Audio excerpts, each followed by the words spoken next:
There's a moment, and most people who have lived hard enough will recognize it, when someone does something kind for you, and something in your gut goes quiet instead of grateful.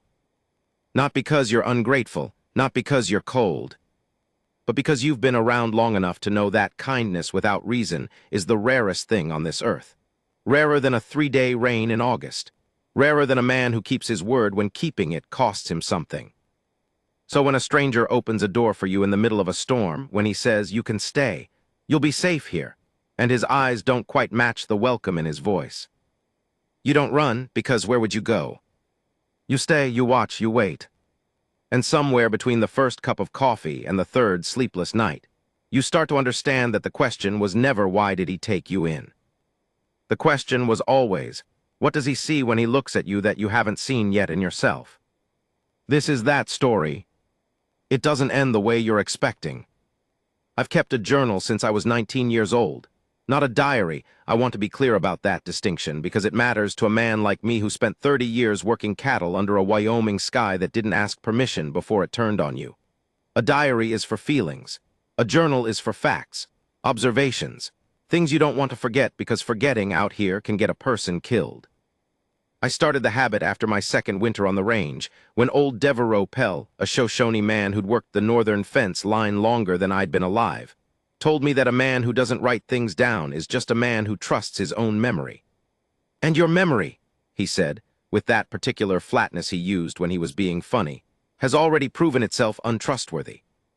He wasn't wrong. I'd forgotten to log the Eastern Creek water levels in October of that year, and we lost 4 head of cattle to a flash flood that, had I been paying attention, I would have seen coming from 2 weeks out. So I write things down. I'm writing this down now because I don't trust myself to remember it correctly. Because what happened over those 11 days in late September, when the woman named Sierra Runningwaiter showed up at my fence line in the middle of what the weather station in Casper would later call a historic atmospheric event, which is what people say when they mean a storm bad enough to rewrite the land. Those 11 days rearranged something in me that I'm not sure has settled back into its original position. I'm not sure it should. Let me start with the facts, the way Devereaux taught me. The date was September 14th. I know this because it's written in my journal, entry 47 of the year, a Thursday, temperature dropping from a morning high of 61 to something in the low 30s by mid-afternoon, which should have told me everything I needed to know about what the next 72 hours would look like. The cloud cover that rolled in from the northwest around 2 o'clock wasn't the slow, bruised purple of a normal autumn storm. It was a wall. A solid, churning, gray-black wall that moved with the kind of purpose that makes cattle restless and dogs quiet and old ranchers get that particular look on their faces. Eyes slightly too wide, jaw slightly too set, that I recognized from Devereaux, from my father, from every man who'd worked land long enough to learn its moods. I was at the western fence line, checking a break in the wire when I saw her. First I saw the horse, a dark bay mare with one white sock on her left foreleg, moving in that careful, deliberate way horses move when they're exhausted but too well trained to stop. Then I saw the rider, and the rider was not what I expected. She was Apache. I could tell that before she was close enough for me to see her face clearly. There's a way of sitting a horse that you either learn young or you don't learn at all, and she had it, that particular stillness in the upper body that means the rider and the horse have had a long conversation about trust and settled it years ago. She wore a dark canvas coat, the kind with the corduroy collar, and she had a roll of supplies strapped to the back of the saddle that told me she'd been on the trail for at least a day, maybe 2. She stopped about 30 feet from me and looked at the sky behind her before she looked at me. I respected that. "Your name?" she asked. Not what's your name or hello or any of the softening phrases people use when they're uncertain of their reception. Just the bare question, clean and direct as a fence post. "Cole Harlan," I said. "This is Harlan land." "I know whose land it is," she said. "I've ridden through it before." "Not recently." She looked at the western sky again, and I followed her gaze, and we both stood there for a moment watching that wall of weather roll toward us like something that had decided it was done being patient. "I need shelter," she said. "For myself and my horse, 2, maybe 3 days." "Storm's coming," I said, which was a useless thing to say, but I was stalling, and I think she knew I was stalling. "That's why I'm asking," she said. with a patience in her voice that was so deliberate it was almost a rebuke. Now here's the thing I've been trying to figure out how to write honestly since the moment it happened. The moment I said yes. Because I did say yes. I said it within about 30 seconds of her asking, which is not how I normally operate.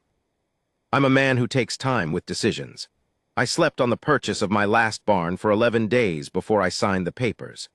I've been known to stand in the feed store debating between two types of mineral supplement for a length of time that has made the young man behind the counter visibly uncomfortable. But I said yes to her in 30 seconds. And what I wrote in my journal that night, entry 47, before the storm knocked out the generator and I had to finish by candlelight, was not I helped a traveler in need or extended Christian hospitality to a stranger. What I wrote was, she looked at that sky the same way I do, like it's a problem she's been working on for years and she's still not finished. That's not a fact, that's a feeling. Devereaux would have marked it in red. She introduced herself when we reached the barn, Sierra running waiter, and she said it the way people say their full name when they want you to understand it's not open for shortening or adjustment.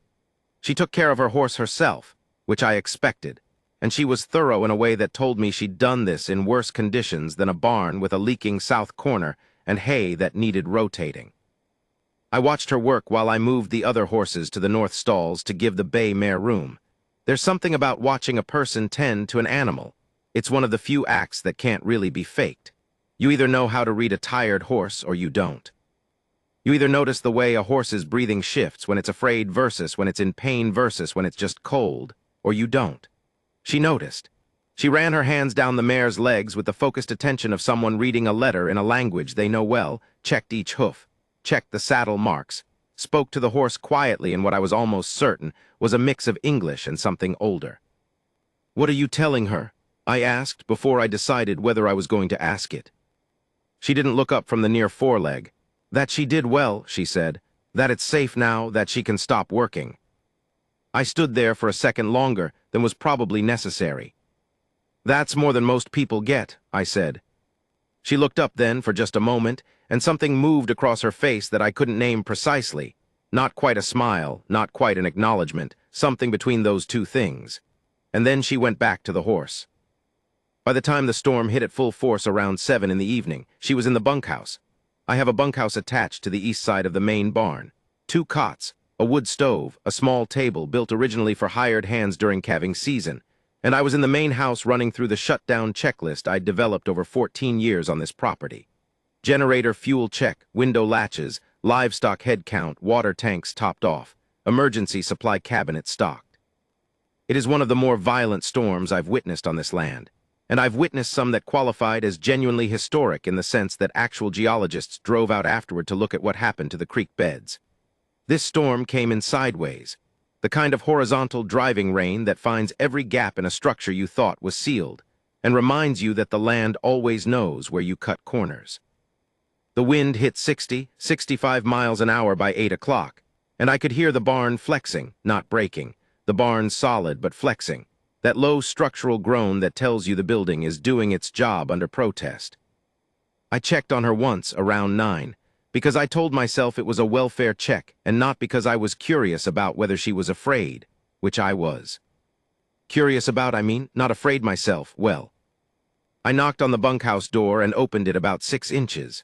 She was sitting at the small table with a map spread out and waited at the corners with her boot, a canteen, a flat river stone she'd apparently brought with her, and a small compass. She was studying it with the wood stove burning orange behind her and the storm doing its level best to unseat the roof. And she looked up at me with an expression of such complete composure that I stood there for a moment feeling slightly embarrassed, the way you feel when you burst through a door expecting to save someone who didn't need saving. "Everything all right?" I said. "Yes," she said. "If you need anything." "I'll knock," she said, which was, I noted, a very specific and territorial statement. "I'll come to you, not come in and offer." She was defining the terms of the hospitality before the hospitality could become something else. I respected that, too. "There's food in the cabinet above the stove," I said. "Help yourself." She nodded once. I closed the door. I walked back through the storm to the main house with the rain going sideways into my face and thought about a woman who studied maps in a storm with the calmness of someone who had been studying maps in storms for her entire life. I wrote in my journal by candlelight until midnight.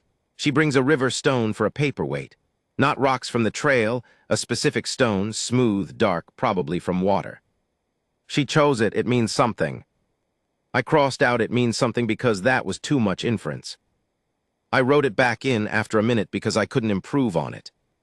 The storm lasted 2.5 days. During that time, a particular rhythm developed between us that I can only describe by saying it was the rhythm of two people who are both, by nature, more comfortable with the language of work than the language of conversation. She was out in the barn every morning before I was, which required her to be out there at a time I would have described, previously, as early by any reasonable standard. The first morning I came in at 5:45 expecting to check on the horses and found them already fed, the water troughs checked, and Sierra running waiter crouched in the far corner of the barn examining the south wall where the water was coming in. "You've got a crack in the foundation slab," she said without looking up. "Down low, storms forcing water up through the freeze line." "I know about it," I said. "I've been—" "It'll get worse if you fill it wrong," she said. "You need hydraulic cement, not regular patching compound. The regular compound won't hold under freeze-thaw pressure." I looked at her. "How do you know what I've been using?" She pointed to the shelf near the barn door where I kept the patching supplies. The hydraulic cement was there. I'd bought it 3 weeks ago, hadn't gotten to the job yet. Next to it was the tube of regular patching compound I'd used as a temporary fix in April. "The older patches are failing," she said. "The new material's right, you just haven't had time." "No," I said, "I haven't." She stood up, dusted her hands on her jeans, and looked at me with that same composure. "After the storm passes," she said, "I can help you fix it properly before I go, if you want." I said yes again, in about 15 seconds. I wrote that night. She reads a barn the way I read the sky. She's been looking at broken things for a long time. The second day of the storm, we ate dinner at the main house because the bunkhouse stove was running low on wood, and I had a full kitchen and no reason for either of us to eat alone in a storm except stubbornness, which is a fault I try to at least be honest about when I catch myself in it. She made tea from something she'd brought with her, dried herbs in a small cloth pouch, something that smelled like cedar and something I didn't recognize, and set a cup in front of me without asking whether I wanted it. I drank it. It tasted like the smell of a canyon after rain. "Where were you headed?" I asked, because it was the question I'd been not asking for 2 days, and the storm had lasted long enough that courtesy was starting to feel like avoidance. She wrapped both hands around her cup. "North," she said. "North is a direction," I said, "not a destination." Something almost smiled at the corner of her mouth. "Yes," she said. "I'm not asking for your business," I said. "I'm asking because you've been riding hard and the weather isn't done and I stopped. I want to make sure the route makes sense from here." She looked at me for a moment in the way she had of looking at things before responding. Not long, not rude, just a beat of actual consideration like she was deciding something. "I'm trying to reach the northern reservation boundary," she said. "There's a family matter." 3 days ride in good weather, I said because I know this country. 2.5, she said, which told me she knew it better. "You came from the south," I said. "You would have come through Garner Pass." "Yes. That pass will be closed for at least 4 days after this storm. Mudslide risk."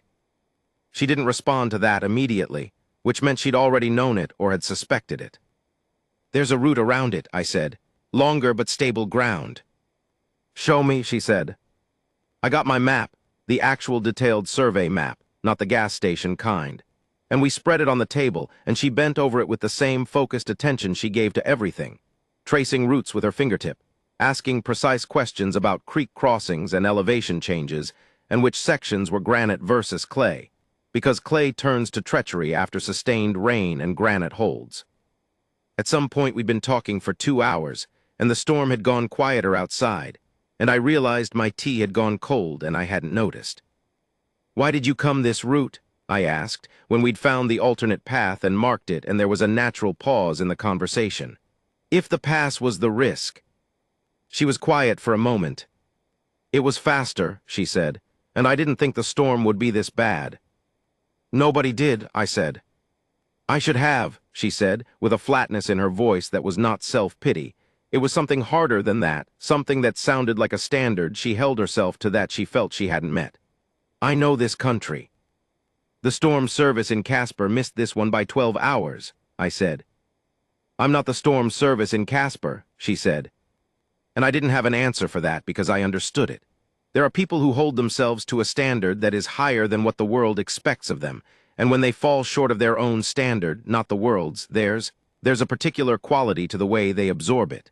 Not dramatic, not self-flagellating, just quiet and tight and private. I wrote that night, she holds herself accountable the way the land does without explanation, just consequence. The third day, the storm broke in the early afternoon.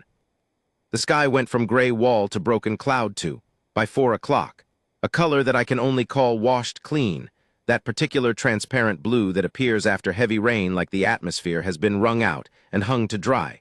Every particle of dust and smoke gone.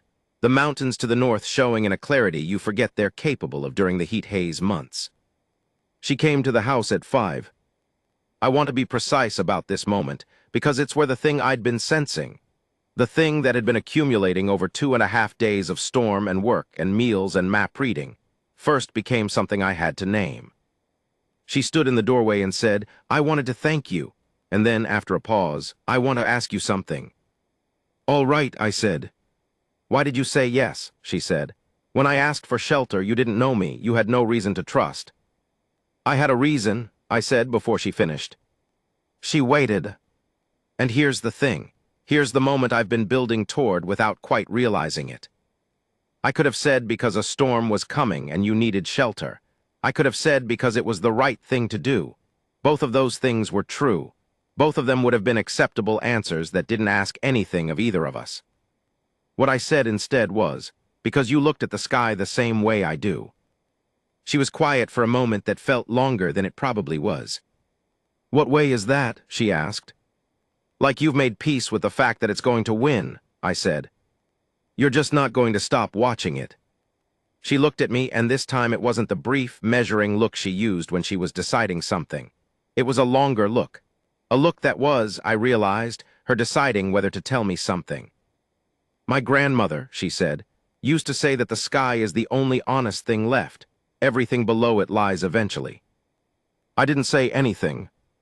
I think about that when I ride, she said. I look at the sky to remember that what's underneath it, what I'm doing, where I'm going, why I'm going, it needs to be as honest as possible. Because the sky will know if it isn't. I stood there holding a coffee cup with the dregs going cold in the bottom of it, and felt something happen inside my chest that I don't have a precise word for, and that I did not, for once, try to immediately cross out of my journal entry. That's why you looked at it first, I said, when you wrote up before you looked at me. Yes, she said. Checking your honesty, I said. Checking everything, she said. We fixed the barn foundation the next morning before she left. She was right about the hydraulic cement. It set clean and solid, and she knew exactly how to pack the crack in layers to ensure the integrity of the bond in the freeze-thaw cycle, which is a skill that requires patience and a particular understanding of how materials behave under competing pressures. I kept stealing glances at her while we worked, because I was still trying to understand something that felt just out of the reach of my ability to articulate it. Around mid-morning, she paused in her work and said, without looking at me, You've been trying to figure out something since yesterday evening. Yes, I said. I'd given up pretending otherwise sometime around the 3rd hour of joint barn work. Ask it, she said. I set down the cement trowel. I chose you, I said. That's what you asked last night why I said yes, but you said it wrong. You said, why did you take me in? I didn't take you in, I chose you. There's a difference. She looked up from the crack in the foundation slab. I've had other people come to this fence line in weather, I said. I've had ranch hands asked to shelter during storms. I've been asked to take in horses and equipment, and once a man's entire family of 6 during a hail event in 2019 that took out half the county's windshields. I helped all of them. But what I felt, I stopped, because this was the hard part, the part my journal training had not quite prepared me for. What I felt when I said yes to you was different. It wasn't obligation. It wasn't charity. It was recognition, she said. The word landed between us like a stone into water. Yes, I said. She looked at me for a long moment. I know, she said. I felt it too. She left at noon. I stood at the western fence line and watched her ride north until she was a small, dark shape against the washed, clean sky, and then a smaller shape, and then part of the distance. I went back to the barn. I stood in the spot where we'd fixed the foundation and looked at the new cement, smooth and set and solid in the crack where the water had been coming through. Then I took out my journal and wrote the only entry I've ever written standing up in a barn with cement dust on my hands. Day 3 after the storm. Foundation repaired, route confirmed, she's riding north. She looked at the sky before she looked at me. She brought a river stone for a paperweight. She told her horse it was safe to stop working. She said recognition. I think that's what this country does if you stay in it long enough. It finds the people who look at it honestly and it puts them in the same storm. I don't know what happens next. I know what's been fixed. That's usually enough. I don't fidget with my hands. I fidget with my words. I'll say something completely different from what I mean, and then spend the next 3 days working out what I actually meant and whether I should have said it.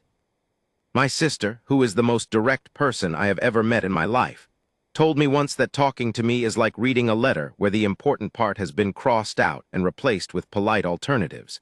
And she said it with the particular affection of someone who has known you long enough to understand exactly what your most irritating quality is, and has decided to love you despite it. I'm telling you this because everything that happened in the second part of those 11 days, the part that came after the storm and before I understood, hinged on the fact that I kept saying things adjacent to what I meant. And Sarah Runningwaiter, who had a quality of hearing the crossed-out words beneath the polite alternatives, waited with the patience of someone who has spent years watching people approach honesty the long way around.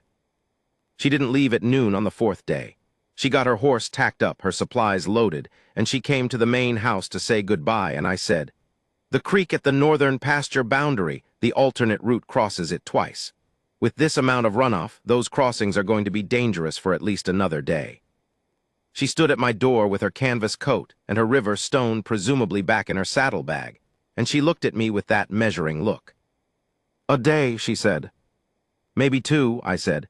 "The second crossing especially, it's over a clay shelf. 3 days of rain at that volume, the whole bank will be unstable." She looked at the sky behind me, checking it. "1 more day," she said. "1 more day," I agreed. We both knew that wasn't entirely about the creek crossings. I think we both knew it in that moment, and I think we were both, in our respective ways, grateful that the creek crossings existed as a legitimate reason, so that neither of us had to say the thing underneath it. I want to tell you about the locked room. The house I live in was built by my grandfather in 1947 and expanded twice, once by my father in the 1970s, and once by me in 2008 when I added the east wing with the second bathroom and the office. It's a working ranch house, which means it looks like someone lives in it and works in it and hasn't had time to make it look like anything other than those 2 things. There are topo maps on the kitchen wall and a rain gauge mounted on the window frame and a row of 6 coffee mugs that came with the house when I bought it, and I've never replaced them even though 2 of them have chips. At the end of the hallway, between the bathroom and the door to the back porch, there is a room I keep locked. Not locked because of anything sinister. Locked because everything in it matters in the specific, fragile way that things matter when they belong to someone who is gone, and you haven't figured out yet what to do with the fact of their absence. It was my mother's workroom. She was a naturalist, an amateur one with professional rigor, which is the best kind, the kind that's driven by love rather than institution. She kept meticulous records of the plant and animal life in this region going back 40 years. Pressed specimens, field sketches, journals. She called them observation logs, not journals, because she was precise about what she was doing, in a series of 67 matching notebooks that lined the shelves in the locked room, and represented, collectively, 4 decades of sustained, passionate, methodical attention to this piece of earth. She died 3 years ago. I haven't opened the room since. Not because I couldn't. Because every time I unlocked the door, I stood in the hallway and thought about going in and then did not go in. And after the third or fourth time, I stopped unlocking the door because the act of not going in was starting to be its own kind of wound. Sierra found the room on the fourth day. She didn't break in or anything dramatic. I'd left the house open. I always leave the house open. I'm not worried about thieves at the end of a quarter-mile gravel road in rural Wyoming. And besides, the most valuable thing in the house is probably the collection of my mother's notebooks, and anyone who tried to fence 67 handwritten naturalists' journals deserves whatever bewilderment the market delivers. And she came in around mid-afternoon to refill her canteen from the kitchen. I was in the back pasture checking the creek levels, which were genuinely concerning. I want to be clear that the creek was a legitimate issue and not entirely a constructed reason for her to stay, though I'm prepared to admit it was a convenient one. When I came back in, she was standing in the hallway outside the locked room. She wasn't touching it. She was just standing about 4 feet away from the door, looking at it, with the same quality of attention she gave to everything: the horses, the maps, the barn crack, the sky. "That room," I said, from the end of the hallway. She turned. She didn't look embarrassed or apologetic. "The lock is different from all the others," she said. "The rest of the doors don't have locks. This one has a bolt." "A new bolt." "It was my mother's," I said. "She waited." "She died 3 years ago," I said. "I'm sorry," she said, and she said it the way people who mean it say it, without the performative sadness, without the reaching for words that would fill the space. Just the 2 words, clean and honest, and then silence that she let me use however I needed to. "She was a naturalist," I said. "Amateur, she documented this region for 40 years. Plants, animals, water patterns, weather, everything." "The notebooks on the shelf," she said. I looked at her. "I could see them through the gap at the bottom of the door," she said matter-of-factly. "The shelf is low, 60, 65 volumes." "67, I said. She nodded. "You haven't gone in," she said, not a question. "No," I said. "Since she died?" "No." She looked at the door for a moment, and then she looked at me, and there was something in her face that was not sympathy exactly, because sympathy implies a kind of distance, a looking at rather than a looking with. It was more like recognition. The same word she'd used the night before about why she'd felt something when I said yes at the fence line. "My father," she said, "kept a room like this after my mother died." I waited.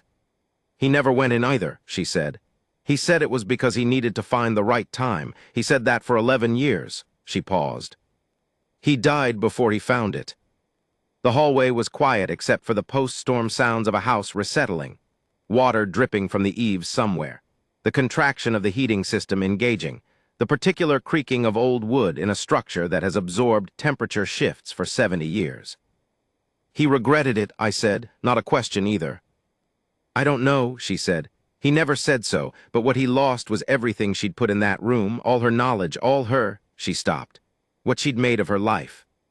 He lost access to it because he couldn't bear to touch it, and then it was gone." I stood in the hallway with my hands at my sides and felt something that I can only describe as a slow, interior pressure, the kind that builds gradually until you realize it's been there for a long time, and you've just gotten so used to it you stopped noticing it was weight. "What happened to it?" I asked. "The room." "After he died," she said, "we went in, my brothers and I. We found there wasn't much left. Some things had deteriorated, some things we couldn't identify without her there to explain them." She looked at the locked door. "The most important parts were in her handwriting. We could read them.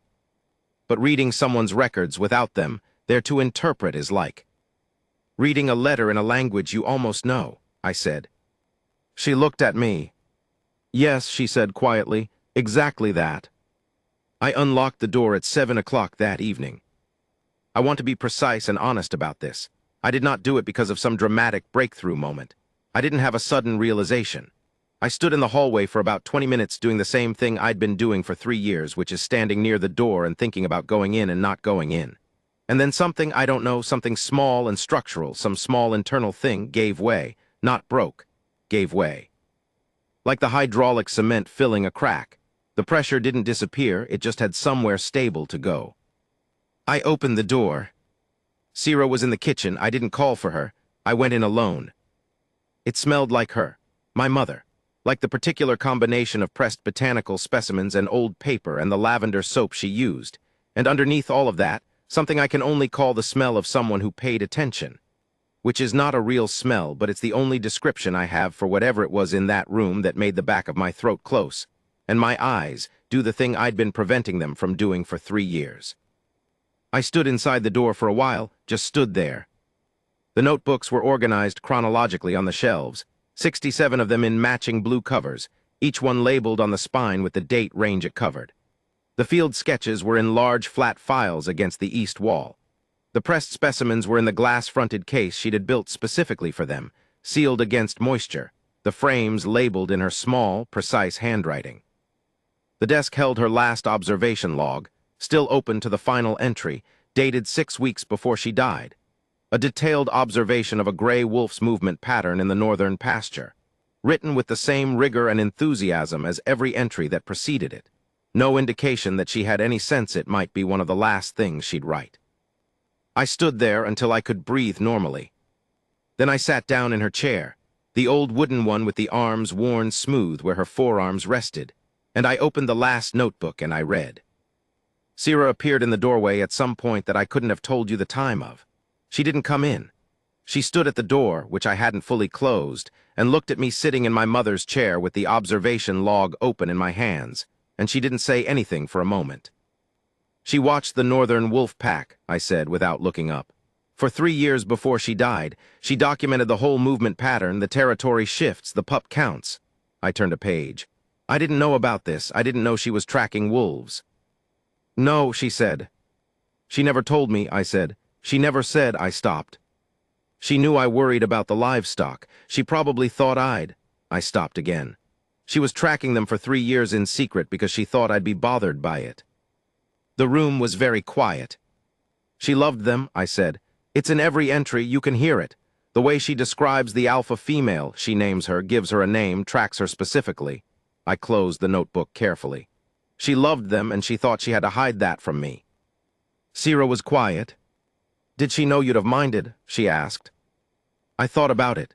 Honestly, the way she'd trained me to think about things by standing at the fence line and looking at the sky before looking at me. I don't know, I said. Maybe I would have said something careless, something about the livestock. And I don't know if she'd have stopped watching them, but she might have felt she had to apologize for it. And she shouldn't have had to. I stopped. I looked at my hands.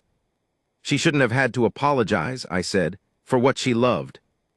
Sira didn't move from the doorway, didn't approach, didn't offer anything false. She just let the sentence be what it was in the room. She didn't, she said after a moment. She kept watching them. I looked up. She kept watching them and she wrote it all down, Sira said. Every observation for 3 years. She gave them to her notebooks and her notebooks are still here and now you're reading them. She found her own way to share it. I sat with that for a while.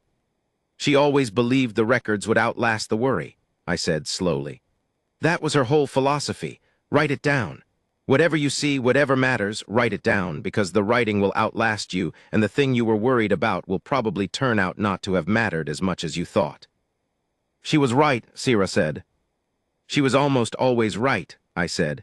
It was one of her more insufferable qualities. And the thing that happened then was I laughed. Just a small one surprised out of me, and it felt like something moving in a rusty hinge. Sira smiled. A real one, the first full one I'd seen, and it changed her face in a way I wasn't quite prepared for, not because it was a transformation, but because it was a completion, like a sentence that had been waiting for its final word. We stayed in the room for 2 hours. I read to her from the wolf observations.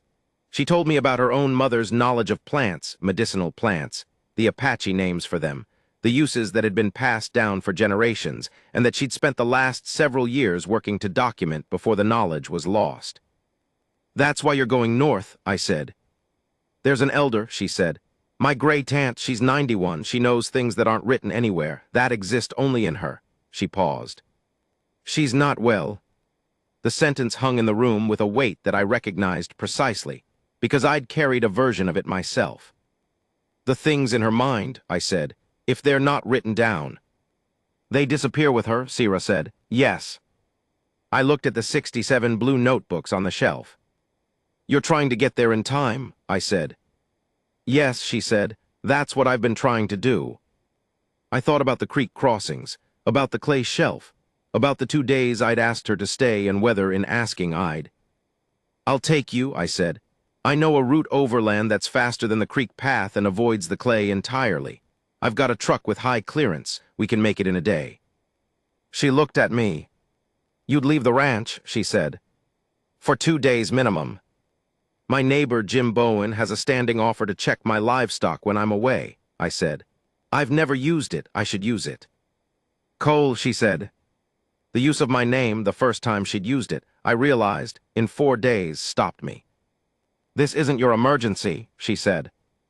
"No," I said, "but the knowledge your gray tant carries, the things that will disappear if you don't get there, your mother's wisdom, essentially, held in another person." I looked at the shelf. "Someone should go," I said, "and I can drive faster than your mare." Sierra looked at me for a long moment. The look that wasn't measuring, the longer one, the one where she was deciding whether to tell me something. "My grandmother's river stone," she said after a moment. "The one I use for the maps." I remembered it, dark smooth, probably from water. "She gave it to me the winter before she died," she said. "She said, carry it to remember that water wears stone down. That patience changes the shape of hard things." She paused. "I don't usually explain it to people." "Why did you explain it to me?" I asked. She looked at the locked room, at the notebooks, at the pressed specimens, at the wolf observation log I'd been reading from. "Because you unlocked the door," she said. "There's a particular quality of silence in a truck cab at 4 in the morning on a road that isn't really a road. More accurately, a maintained 2-track across private grazing land. A route I'd driven maybe 30 times in 14 years, enough to know where the soft spots were, and where the hardpan held, and where the turn looked like it went one way and actually went another. The darkness at that hour in rural Wyoming is not the soft, ambient darkness of cities or suburbs, the kind with enough reflected light to soften edges. This is the original dark, the darkness that existed before people put lights in it. And in it, the truck's headlights carved out a cone of illuminated grass and rock and the occasional pale trunk of a cottonwood, and beyond that cone there was simply nothing, which is both unsettling and, if you've grown up with it, a kind of company. Sierra was in the passenger seat with her river stone in her left hand. I noticed this when the headlights caught her at a turn. She wasn't worrying it, not rubbing it or rolling it between her fingers the way anxious people handle objects. She was just holding it, the stone resting against her palm, an anchor. I didn't comment on it. The rule between us, I'd learned over 4.5 days, was that you named the things that needed naming and left the rest in the space where it lived, and the stone was in the second category. We drove for an hour and a half without much conversation.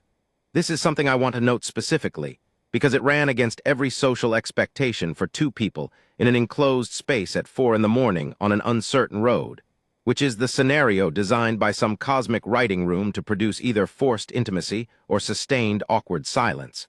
What we had was neither. It was the silence of 2 people who had already said most of what needed saying and were now simply in the presence of the unsaid remainder, which was not uncomfortable, but was substantial. At some point around 5:30, when the sky to the east had started doing the pre-dawn thing where it goes from black to a deep, luminous blue that's almost purple, the hour my mother used to call the hour of accurate seeing, because she said light at that intensity showed you the shape of things without the distortion of full daylight, Sierra said, "Tell me about her. Your mother." I drove for a moment. "Vivian," I said. "Her name was Vivian Harlan, née Costa. She grew up in New Mexico and came to Wyoming when she was 23 because a professor at the University of New Mexico told her that the plant diversity in the Bighorn Basin was understudied, and she took that as a personal challenge." I paused. "She met my father at a herbarium, which is a place where pressed plant specimens are kept. He was there because he'd found a plant on his land he didn't recognize, and he wanted it identified. She identified it in about 45 seconds and then spent 20 minutes telling him everything known about it, and he fell in love with her approximately halfway through the second sentence." "That sounds like a real story," Sierra said. "It was," I said.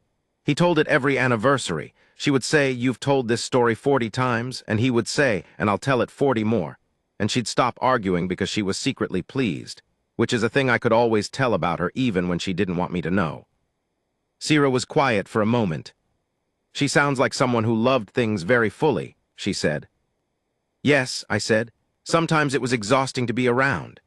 I said it with the particular affection that is only available about people who are gone, the kind of affection that can hold the difficult parts and the beautiful parts simultaneously without needing to smooth one into the other. She loved without qualification.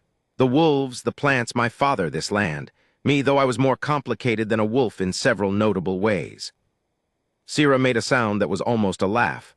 "You don't seem that complicated," she said. "I keep all my complexity in the journal entries I write and then cross out," I said. She did laugh then, a real one, quiet and brief and genuine, and it dissolved into the pre-dawn air in the truck cab, and I felt it land somewhere in the vicinity of where the 3-year pressure had been sitting and ease something. "A great-aunt's name is Magdalena," she said after a moment.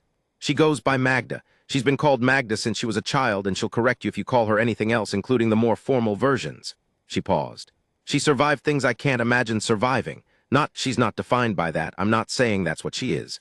I'm saying there's a particular way of being in the world that comes from having survived very hard things and chosen to remain in the world fully anyway.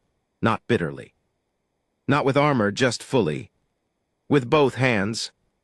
"You love her," I said.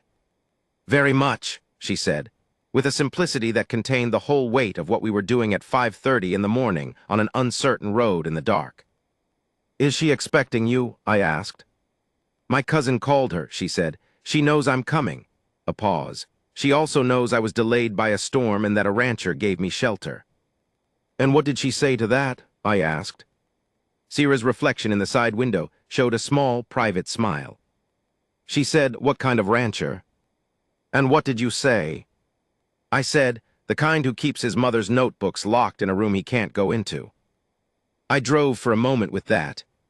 "And she said, "That's not a closed room. That's a held one." We reached the reservation boundary at 7:43 in the morning. I know the exact time because I checked my watch when we came over the last rise, and Sira sat forward slightly in the passenger seat. Not dramatically, not a gasp or a visible emotional reaction. Just that slight forward lean that means a body is responding to something before the mind has caught up to it. And I wanted to mark the moment because I had the sense. The same sense I'd had at the fence line when I said yes in 30 seconds. That it was a moment worth remembering exactly. The land up here was different from my range, higher, more exposed, the grasses shorter and silver in the early light, the rock outcroppings more prominent and somehow more deliberate-looking, like they'd been arranged rather than deposited by geology. To the north, the mountains were fully clear after the storm, every ridge sharp as a cut, the kind of visibility that makes the land feel larger than it normally is, more itself. Sira got out of the truck. She stood for a moment at the boundary, not dramatically, not performing anything for me or for herself. Just standing in the early light with her feet on the earth she'd been trying to reach and her hands at her sides, and her face turned slightly upward toward the sky in a gesture I recognized now as habitual, as necessary, as the check she ran before everything else. I stayed in the truck. This was her moment, and I knew it without having to think about it. After about a minute she turned and came back to the passenger window, which I'd lowered. "Thank you," she said. "It's a good road," I said. "I should have driven it before." She looked at me with the longer look. "Cole," she said. "I know," I said. "No," she said. "I want to," she stopped, in the way I'd stopped, working around the outside of the thing toward the center of it. "You gave me something I didn't expect," she said. "Not just the shelter, the room." "You're the one who made me open it," I said. "I made you think about it," she said. "You opened it." I sat with that distinction for a second, because she was right about it. The distinction mattered, and she knew it mattered, and making it was a gift of its own. "Your great-aunt," I said. "The knowledge she carries, you'll write it down." "I'll try," she said. 91 years of knowing, some of it won't translate. Some of it is embodied, it's in the hands, in the doing. But I'll get what I can. "Will you bring it back?" I asked, and then immediately, "I mean write it down for others, make it available." "That's what I mean, yes," she said, and then, though, she paused. I might come back this way in the spring if the route holds. The route will hold, I said. I fixed the barn. She did the almost smile, the one that, after 5 days, I could read all the way to its edges. You fixed the barn, she agreed. I drove back to Harlan Land alone. The road back was longer than the road out. That's not literally true. It was the same road, but anyone who's ever driven back from something will recognize what I mean. The truck cab was emptier than it had been before she was ever in it, which is a particular kind of arithmetic that makes no logical sense and is nevertheless precise. I did not write in my journal during the drive back because I was driving and also because I didn't have words yet for what I was thinking about. And one of the things Devereux Pell taught me was that writing before you have words produces a document that looks like words, but is actually just the shape words make when thought hasn't finished yet. Better to let it finish. I got home at noon. Jim Bowen had checked the livestock and left a note on the kitchen table that said all cattle accounted for, one ewe with a limp in the north pasture, and that he'd left half a pot of coffee on the stove, which was the precise kind of practical generosity that rural communities run on and that I've taken for granted for 14 years, and suddenly, in that moment, found very moving. I drank the coffee. Then I went to the room. The unlocked room. I went in and sat in my mother's chair, and I didn't read anything for a while. I just sat in the room that smelled like her and let it be what it was, not a monument, not a wound, not a locked thing. Just a room where someone had paid attention to the world for 40 years and written it all down. After a while, I reached for the first notebook, the one dated 1983, the year I was 3 years old, the year she apparently started what became a 40-year record, and I opened it. Her handwriting was smaller then, younger, tighter, still working out its own identity. The first entry was dated April 7th, 1983. First observation of the year, 3 meadowlarks in the north pasture this morning, earlier than last year by 11 days. Cole was up early too. He started coming to the window in the mornings and watching the pasture like he already knows there's something to look at. He doesn't know yet that that's what he's doing, but he knows to go to the window. I put my finger on the page. 3 years old, and I'd been going to the window. I sat there for a while. 3 weeks after she left, a letter arrived. Actual paper letter, handwritten, in an envelope with the return address of a post office box on the reservation. The handwriting on the envelope was Sierra's. I'd seen it on the maps, deliberate and even and with a particular way of crossing the T's that I recognized immediately. Inside was a single sheet of paper, and on it were 2 things. The first was a list of plant names, Apache names in careful transliteration, followed by the English equivalents and brief notations about use and season and region. 7 plants. At the bottom she'd written, from Magda's first session, more to come. The second thing was a sentence, written separately at the bottom of the page with a small amount of space between it and the plant list, as if she'd thought about it and added it after. She asks about your mother's wolves. I told her about the notebooks. She said, a woman who watched wolves in secret loved her son enough to believe he'd understand eventually. Those are the best kind of people, the ones who bet on you before you've bet on yourself. I read that sentence 4 times. I turned the paper over. The back was blank. I went to my journal, the current one, volume 31, the one I'd been keeping since January, and I turned to entry 47, the day of the storm. I read what I'd written that night, the part about her looking at the sky, the part about the river stone. The part that said it means something that I'd crossed out and written back in. I added 1 line at the bottom of the entry, dated 3 weeks later. She bet on me too. I should start betting on myself. I opened the North Pasture records in late October. My mother had documented the wolf pack's winter movements for 3 years, and in her notes there were references to a denning site along the Northern Creek Ridge that she'd identified but never been able to confirm visually. The terrain was rough, and she'd been, in her last year, less mobile than she'd wanted to be. I drove out to the Northern Creek Ridge on a Tuesday afternoon in clear weather. It took me 4 hours to find the site, and when I found it, I understood immediately why she'd been drawn to it, a sheltered basin in the rock face, south-facing for warmth, with a clear sightline to the grazing land and a water source from the creek runoff. Perfect. The wolves had used it. There were signs, old but still readable, and the bones of prey animals accumulated over years. And the particular compaction of earth at the den entrance that tells you a thing has been used with regularity for a long time by something that knew what it was doing. I sat on the ridge above it for a while. I took out my journal and wrote a new entry, not in the main journal, but in one of my mother's empty notebooks. The last one, the 68th, which she'd never had time to start. I described the den site. The dimensions, the aspect, the vegetation on the basin walls, the water source, the accumulated sign, everything I could observe with the precision she'd taught me without ever formally teaching me, by simply being the kind of person who paid attention. Then I closed the notebook and held it for a moment. 68 of them now. I thought about Sira in a room somewhere with her great-aunt, writing down names in 2 languages.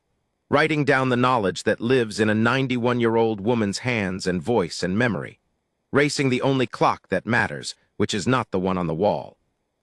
I thought about my mother at this same ridge, maybe at this same spot, maybe not, but near enough watching wolves she couldn't tell me about. The ones who bet on you before you've bet on yourself. The light was going amber at the edges, the late October afternoon light that makes the grass look like it's lit from inside. Below me, somewhere in the basin, if I was very still, I might hear. There, low, a single voice answering distance. I didn't write that down. Some things are still yours to carry. The second letter came in November. Shorter this time, another plant list on one side, on the other. Magda says to tell the rancher that his mother's wolves are still in the North Territory. She saw them last summer, 3 adults, 2 yearlings. She says, tell him they remember the land even when the land changes. That's what they're for. I'll come in the spring, if the road holds. It will hold, I wrote back on the back of her page, in the envelope I sent the next day. The barn is fixed. The room is open. Come north,